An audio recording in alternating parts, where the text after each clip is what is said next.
अगर नहीं पछाड़ा तो पछाड़ने का इरादा तो है। कहीं तो बात मेरे नौजवान। देखिए पछाड़ना किसे कहते हैं? शैतान दंगल में नहीं आएगा जावेद गनी बन के, नहीं आएगा। दंगल में मौसम अली बन के नहीं आएगा। अब तो मेले में जावेद गनी की कुश्तियां चल रही हैं, उर्सों में दादा मियां के। सही बता रहा हूं मैं। मेलों में हमारे यहाँ वो उर्स होता है, उस उर्स में एक भागा जा रहा था 50 साल का आदमी, तो लारे लटक रही थी उसकी, थूक निकल जा रहा था इतना बड़ा। मैंने कहा चाचा कहां भाग रहे हो? कह रहा मौलाना मौसम अली की कुश्ती चल रही है।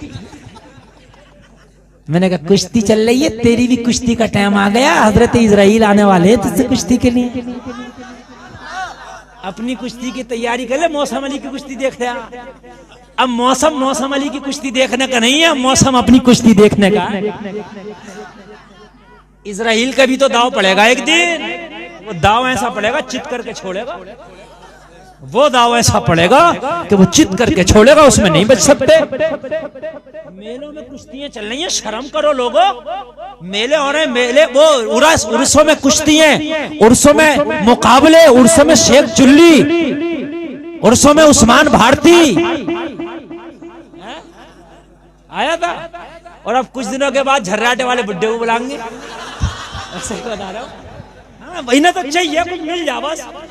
मैं हकीकत बता रहा हूँ, कुछ मिल जाए ना तो। मेरी बात अगर गलत हो तो जाओ नोट कर लेना। अगर 1-2 साल के बाद झर्राटे वाला बुड्ढा ना टहल जाओ उर्सों में तो। बता रहा हूँ, हकीकत बता रहा हूँ। हर जगह टहल जाओ वो, क्योंकि इस कौम को तो चाहिए अच्छे काम नहीं चाहिए, बुरे काम। बुरे काम तो ये 7 जमीनों के नीचे से निकाल लाएगी। समझे? नमाज के लिए कपड़े ठीक नहीं है, नमाज के लिए बड़ी सर्दी पड़ रही है, नमाज के लिए तो मियां गर्मी बहुत है, 1000 बहाने कर देगा नमाज के लिए। हैं? मेरी बात गलत नहीं है, ये बात हंसने की नहीं है। तुम उस बुड्ढे को देख लियो कहीं उर्स में, कहीं ना कहीं जरूर होगा, किसी भी उर्स में।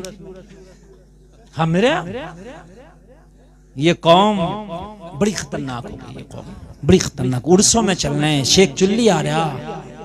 जिस कौम की बेटियां जवान बैठी हैं इस वजह से कि उनके बापों पे पैसा नहीं उनके निकाह कर सके, वो कौम 1.5 लाख का शेख चुल्ली बुला रही है। 1-1 लाख के मुकाबले कव्वाली करा रही है वो कौम। 20-20 हजार 50-50 हजार नाचने वालियों पे इनाम लुटा रही है वो कौम। मुझे बताओ लोगों, तुम्हें दुनिया में जलील नहीं किया जाएगा तो फिर क्या? हकीकत बताना मेरे भाइयों, ये हकीकत बात है। अल्लाह अल्लाह। और लोगों बाज आओ यार, बाज आओ।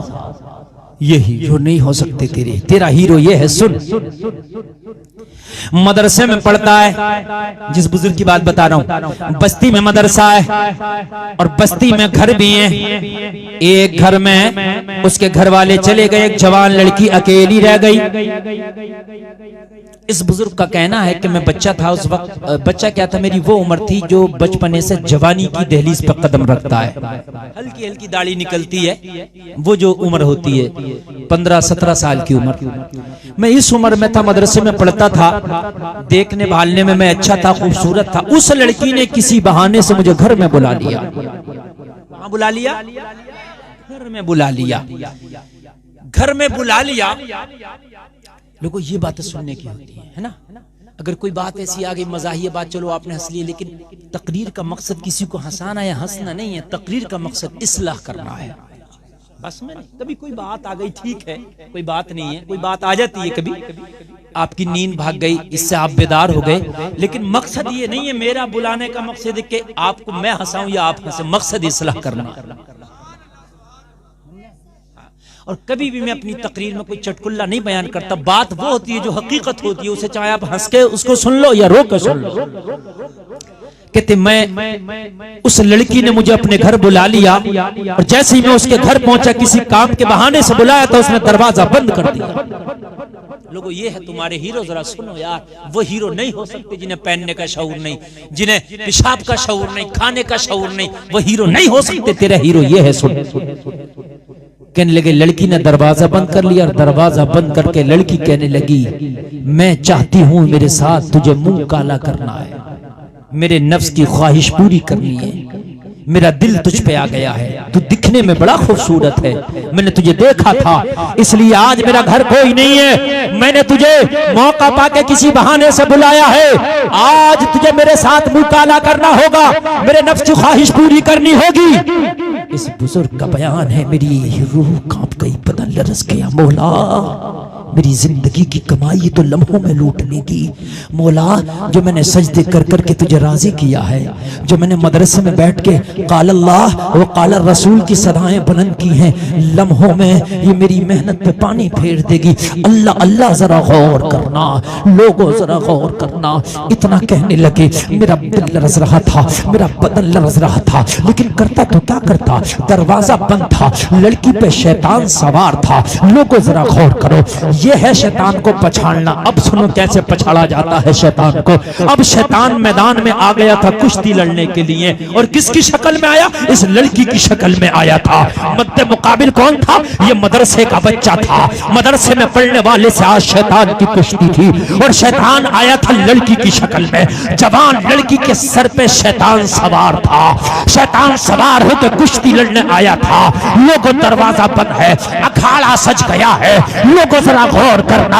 अब अगर इस शैतान के दामने फरेब में आ जाते तो शैतान पछाड़ लेता, लेकिन जरा गौर करो कैसा दाव मारा है इस हमारे हीरो ने, कैसा दाव मारा है कि शैतान को चारों खाना चित कर दिया है। लोगों जरा गौर करो, लड़की से कहने लगे मान जा, मेरे ईमान का सौदा ना कर, मेरे ईमान को खाक में ना मिला। लड़की कहने लगी सीधे सीधे सुन, या तो जो मैं कहती हूँ वो कर गुजर, जो मैं कहती हूँ वो मान जा, और अगर नहीं मानेगा दरवाजा बंद है, शोर मचाऊंगी, महल्ले वाले आएंगे, बस्ती वाले आएंगे, मुझे कोई कुछ नहीं कहेगा, तेरे ऊपर इल्जाम लगाऊंगी। मेरे घर में मुझे अकेला पाकर के मेरी इज्जत लूटने आया था। गौर करो, फंस गए, क्या करें, शैतान सवार है, लोगों अखाड़ा सजा है, सामने से शैतान है। अगर वाकई तुम माइकल लाल हो, वाकई तुम अपने आप को मर्द समझते हो, वाकई अपने आप को हीरो समझते हो, तो कान खोल के सुनो यार, शैतान को पछाड़ना सीखो। हर मैदान में तुम्हें शैतान को पछाड़ना होगा। यही नहीं बल्कि मैदान महशर में भी उठाए जाओगे तो हीरो बन के उठाए जाओगे। आ गया, अल्लाह अल्लाह, गौर करो, सोचने लगे, अब अगर जो ये कहती है वो करूं तो ईमान गया, जो ये कहती है वो करूं तो फिर ईमान पे पानी फिर गया, सारी नेकियां खत्म, मेरा रब मुझसे नाराज हो जाएगा। और अगर जो ये कहती है वो ना किया तो फिर मुझे बदनाम कर देगी, पूरे जमाने में मैं बदनाम हो जाऊं।